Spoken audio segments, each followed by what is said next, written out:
Rubber গাছের চারা বিজ্ঞানসম্মতভাবে কি পরিমাপে রোপণ করা হয় আজকে আলোচনা করব এই বিষয় নিয়ে।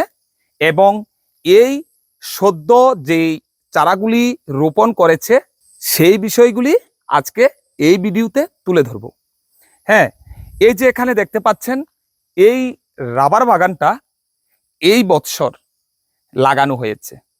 হ্যাঁ, আর লাগানোর যেই নিয়ম অর্থাৎ বৈজ্ঞানিক পদ্ধতি যেটা বলে সেটা হচ্ছে এই যে সমতল ভূমিটা রয়েছে, এই সমতল ভূমির মধ্যে এই যে দেখুন এখানে একটি রাবার গাছ রয়েছে, অর্থাৎ এই যে রাবার গাছের লাইনটা রয়েছে এই লাইন থেকে আমার বাম সাইডে যেই লাইনটা করা হয়েছে এটার দূরত্বটা আপনাদেরকে ভালোভাবে বুঝিয়ে দেব।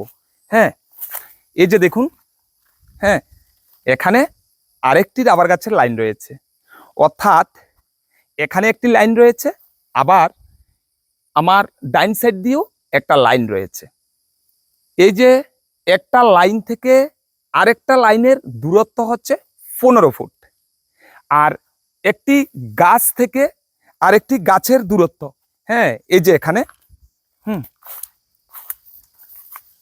এই যে এখানে আরেকটি রাবার গাছ রয়েছে, অর্থাৎ সমতল জায়গার মধ্যে একটা রাবার গাছ থেকে আরেকটা রাবার গাছের দূরত্ব থাকবে 15 ফুট এবং লাইন থেকে লাইনের দূরত্ব হবে 15 ফুট, অর্থাৎ 15/15।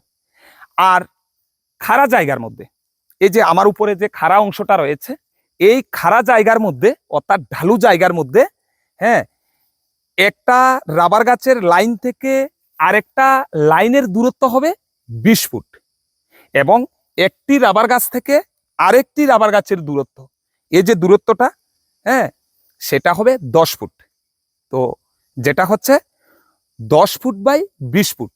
এই পদ্ধতিতে যদি আপনারা রাবার গাছের চারাগুলিকে রোপণ করেন তাহলে এই রাবার গাছগুলি যখন বড় হবে সেই সময়ে সঠিকভাবে এই রাবার বাগানের মধ্যে সূর্যের আলো প্রবেশ করবে এবং সঠিকভাবে বাতাস চলাচল করতে পারবে, যার ফলে এই যে বিভিন্ন ছত্রাক সংক্রমণ কিংবা এই যে বিভিন্ন ছত্রাক দ্বারা যেই রোগগুলি হয়, হ্যাঁ রাবার গাছের যে রোগগুলি হয় অর্থাৎ ছত্রাক সংক্রমণের ফলে যে রোগগুলি হয় এই রোগগুলি কিন্তু আপনার রাবার বাগানে কম হবে এবং এই রাবারের চারাগুলি সঠিকভাবে বেড়ে উঠবে এবং উপযুক্তভাবে ল্যাটেক্স দেবে।